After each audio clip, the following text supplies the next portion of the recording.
السلام علیکم ورحمۃ اللہ وبرکاتہ۔ جیسے کہ میرے آقا صلی اللہ علیہ وسلم نے قیامت سے پہلے آنے والی جو نشانیاں ہیں ان میں بہت سی نشانیاں فرمائی ہے، اور انہی میں سے ایک نشانی ہے میرے آقا نے ارشاد فرمایا تھا کہ قیامت آنے سے پہلے جھوٹے لوگ اس دنیا کے اندر پیدا ہوں گے اور وہ لوگ نبوت کا دعویٰ کریں گے۔ انہی میں سے یہ شخص ہے جس نے ابھی نبی ہونے کا دعویٰ کیا ہے۔ پہلے آپ اس کی یہ ویڈیو دیکھیے، پھر انشاءاللہ اس کے اوپر ہم گفتگو کریں گے کہ یہ کہاں کا ہے اور کیسے اس نے نبی ہونے کا دعویٰ کر لیا ہے۔ سچ بتا رہا ہے، کون ہے تو؟ محمد اسرائیل نام ہے میرا، کون ہے تو؟ نبی ہوں میں، آخری نبی۔ ہاں آخری نبی تو ہے۔ ایک مرتبہ اور بتا۔ آخری نبی ہوں میں۔ تو حضرات محترم، جیسے کہ آپ نے اس کی بات سنی کہ یہ کہہ رہا ہے کہ صاحب میں نبی ہوں، پہلے تو آپ حدیث سنیے کہ میرے آقا صلی اللہ علیہ وسلم نے کیا ارشاد فرمایا تھا۔ صحیح بخاری کی حدیث ہے، کا نمبر ہے 3609۔ میرے آقا ارشاد فرماتے ہیں کہ اس وقت تک قیامت قائم نہ ہوگی جب تک تقریباً 30 جھوٹے دجال پیدا نہ ہو لیں۔ ان میں سے ہر ایک کا یہی گمان ہوگا کہ وہ اللہ کا نبی ہے۔ یہ صحیح بخاری کی حدیث ہے، اور سنن ابو داؤد شریف کے اندر 4333 نمبر حدیث شریف ہے، اس کے اندر بھی یہی بات لکھی ہوئی ہے کہ اس وقت تک قیامت نہیں آئے گی جب تک کہ 30 انتہائی جھوٹے دجال نہ آ جائیں۔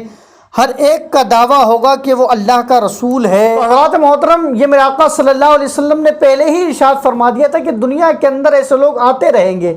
اب یہ جو لڑکا ہے، یہ جو کہہ رہا ہے کہ صاحب میں آخری نبی ہوں، یہ غالباً پانی پت کا رہنے والا ہے۔ اس کے بارے میں بتایا گیا ہے کہ یہ چند مہینے تک ریگولر نماز پڑھتا رہا، مطلب یہ کہ کسی بھی وقت کی اس نے نماز نہیں چھوڑی، تمام وقتوں کے اندر مسجد میں پہنچتا تھا اور نماز پڑھا کرتا تھا، اور درس وغیرہ بھی دیا کرتا تھا، لوگوں کو سمجھایا بھی کرتا تھا، طرح طرح کی یہ باتیں کرتا رہتا تھا۔ اور جب بھی کوئی اس سے سوال کرتا تو یہ ایک ہی جواب دیتا تھا کہ اللہ چاہے وہ ہوگا۔ یہی بات یہ لوگوں سے کہتا رہتا تھا، اور یہ مسلمانوں کے درمیان بھی جاتا تھا، غیر مسلموں کے یہاں بھی جاتا تھا۔ لیکن اب اس نے یہ دعویٰ کر دیا کہ آخری نبی ہوں، معاذ اللہ رب العالمین۔ حضرات محترم، ایسے فتنے ایسی بات نہیں ہے کہ ابھی سے آ رہے ہیں، یہ فتنے تو میرے آقا صلی اللہ علیہ وسلم کے وقت سے ہی آنا شروع ہو گئے تھے، لیکن اب قیامت قریب ہے۔ اس بنیاد پر آپ نے دیکھا ہوگا کہ ہمارے ہندوستان ہی کے اندر کچھ لوگ ایسے ہوئے ہیں کہ جنہوں نے نبوت کا دعویٰ کیا ہے، پاکستان کے اندر بھی کچھ لوگ ایسے ہوئے ہیں۔ اور آپ کو یاد ہوگا کہ میں نے ایک ویڈیو بنائی تھی کہ جس میں ایک عورت نے یہ دعویٰ کیا تھا کہ صاحب میں نبی ہوں۔ اور آپ آؤٹ آف انڈیا دیکھیں گے، اور بھی بہت سے ایسے ملک ہیں کہ جہاں پر لوگوں نے، کسی نے نبی ہونے کا دعویٰ کیا، کسی نے عیسیٰ ہونے کا دعویٰ کیا، کسی نے آخری نبی ہونے کا دعویٰ کیا، تو کسی نے امام مہدی ہونے کا دعویٰ کیا۔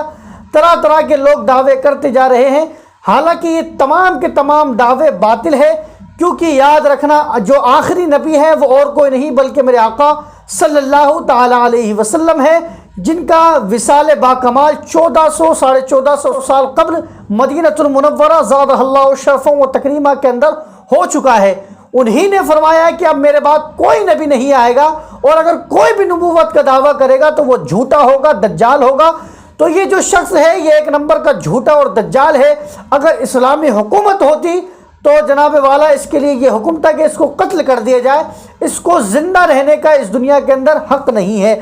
لیکن چونکہ یہ ہندوستان کا رہنے والا ہے تو یہاں پر وہ والے قانون نافذ نہیں ہوتے ہیں۔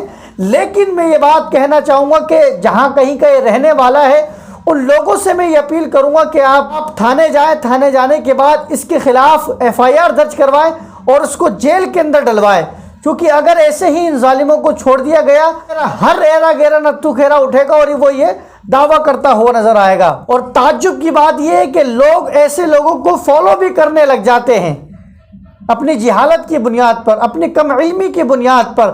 اس لیے ایسے گواروں کو، ایسے جاہلوں کو، ایسے دجالوں کو کھلا چھوڑنا بالکل بھی صحیح نہیں ہے۔ اس کے اوپر FIR درج ہونی چاہیے اور اس کو جیل جانا چاہیے۔ اللہ تبارک و تعالی ہم تمام لوگوں کو ایسے فتنوں سے اور قیامت تک جو یہ فتنے آنے والے ہیں، تمام فتنوں سے اللہ تعالی ہم سب کو اپنے حبیب پاک کے صدقے میں محفوظ و مامون عطا فرمائے۔ واللہ تعالی عالم۔ السلام علیکم ورحمۃ اللہ وبرکاتہ۔